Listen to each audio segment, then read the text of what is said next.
Hello, radio जयंतच्या आनंदी कट्ट्यावर मी अनुराधा आपणा सर्वांचं मनपूर्वक स्वागत करते. श्रोते हो, कॉन्टॅक्ट आणि कनेक्शन हे वरवर सारख्या अर्थाचे जरी शब्द वाटत असले तरी सुद्धा यांचे अर्थ नक्कीच वेगवेगळे आहेत. अगदी धूसर सीमारेषा आहे यामध्ये असं म्हणायला हरकत नाही. याविषयीचीच एक सत्य घटना आजच्या आनंदी कट्ट्यावर सांगणार आहे. घटना न्यूयॉर्कमधली आहे. एका भारतीय साधूचं तिथे व्याख्यान झालं आणि त्यानंतर पत्रकारांनी त्यांना गाठलं. त्यातल्या एकानं साधूंना विचारलं, साधू महाराज, तुम्ही आत्ताच्या व्याख्यानात संपर्क म्हणजे कॉन्टॅक्ट आणि लगाव म्हणजे कनेक्शन यावर बोललात, पण ते गोंधळात टाकणार आहे. खरं तर या दोन्हींमध्ये फरक काय? साधूंनी मंद स्मित केलं आणि उत्तर देण्याऐवजी वेगळेच प्रश्न त्यांनी त्या पत्रकाराला विचारणं सुरू केलं. साधू म्हणाले, तुम्ही न्यूयॉर्कचे रहिवासी का? पत्रकार म्हणाला, हो. का? नाही, घरी कोण कोण असतं तुमच्या? साधूंनी विचारलं. आपल्या प्रश्नाचं उत्तर टाळण्यासाठी साधूबाबा असं काहीतरी वेगळं विचारतायत असं त्या पत्रकाराला वाटलं, कारण त्याचा प्रश्न सार्वजनिक होता आणि साधू महाराज मात्र काहीतरी खाजगी विचारत होते. तरीही मूळ प्रश्नाचं उत्तर मिळण्याच्या आशेनं तो पत्रकार उत्तरं देत गेला. तो म्हणाला, माझी आई आता नाही आहे. वडील आणि आम्ही 3 भाऊ आणि बहीण, सगळ्यांची लग्न झाली आहेत, सेपरेट बंगले आहेत आणि सगळेजण सेटल आहेत. मग साधू म्हणाले, तुम्ही तुमच्या वडिलांशी बोलता का?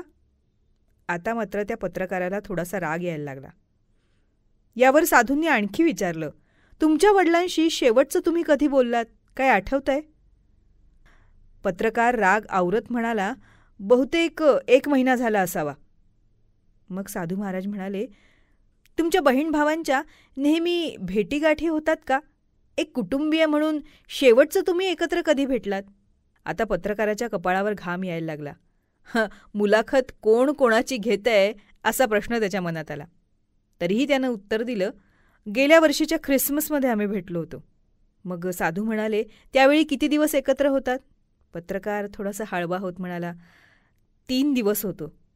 मग साधू म्हणाले, तुम्ही बहीण भावांनी त्या काळात किती वेळ वडिलांच्या अगदी जवळ बसून घालवला? पत्रकार आता थोडा लाजिरवाणा झाला. मान खाली घालून कागदावर काहीतरी रेघोट्या मारत बसला. साधू म्हणाले, तुम्ही तुमच्या वडिलांबरोबर नाश्ता, दुपारचं जेवण आणि रात्रीचं जेवण करता का? वडिलांना तुम्ही विचारलं का की ते कसे आहेत? आईच्या निधनानंतर ते एकटे जगतायत, ते त्यांचा वेळ कसा घालवतायत? असं म्हणत त्या साधूनं पत्रकाराला आपुलकीनं जवळच घेतलं आणि म्हणाले, बेटा, नाराज होऊ नको आणि लाजिरवाणा पण होऊ नको. तुला असं नकळत दुखावल्याबद्दल उलट मीच तुझी माफी मागतो. पण तुझ्या मूळ प्रश्नाचं उत्तर यात होतं, कॉन्टॅक्ट आणि कनेक्शन. तू तुझ्या वडिलांच्या फक्त कॉन्टॅक्टमध्ये आहे, मात्र तुझं त्यांच्याशी कोणतंही कनेक्शन नाही आहे. You are not connected to हिम.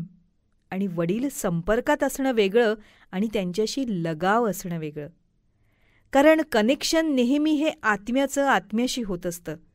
एकत्र बसणं, भोजन सहवास, एकमेकांची काळजी घेणं, डोळ्यांनी नव्हे तर डोळ्यांची भाषा ओळखून त्यानुसार प्रतिसाद देणं, आपुलकीचा स्पर्श, हात हातात घेणं, हे सगळं कनेक्शनमध्ये येतं, कॉन्टॅक्टमध्ये नाही. तुम्ही तुमच्या भावंडांच्या आणि वडिलांच्या कॉन्टॅक्टमध्ये आहात, पण कोणतंच कनेक्शन आपसात नाही आहे. आता मात्र पत्रकाराच्या डोळ्यात पाणी आलं. एक चांगला धडा गिरवून दिल्याबद्दल आभार मानून त्या पत्रकारानं त्यांना नमस्कार केला आणि तो निघाला. आज आपल्या भोवताली बहुतेक घरी, घराबाहेर तसंच दिसतं. सगळे एकमेकांच्या कॉन्टॅक्टमध्ये आहेत, पण कुणाशी कनेक्शन असं नाही आहे. कसला संवाद नाही आहेत, कसल्या चर्चा नाही आहेत. सगळे स्वमग्न झालेत. कोरोनाने आपल्याला इतकं बदलवलं? मला नाही असं वाटत. आपण वरचेवर बदलत चाललोय हेच खरं.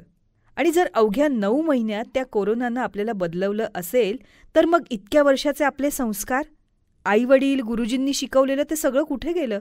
दाहक असलं तरी हेच सत्य आहे. म्हणून पुन्हा एकदा सगळं झटकून पुन्हा मस्त संवाद वाढवू, गप्पा मारू, एकमेकांच्या पाठीशी उभं राहू. रतन टाटा म्हटले ना तसं, यावर्षी फक्त जगायचं ठरवू, प्रगतीचं पुढच्या वर्षी पाहू. तेव्हा तेव्हा श्रोते हो, आनंदी रहा, मस्त हसा, एकमेकांच्या कॉन्टॅक्टमध्ये राहून एकमेकांची कनेक्टिव्हिटी वाढवा.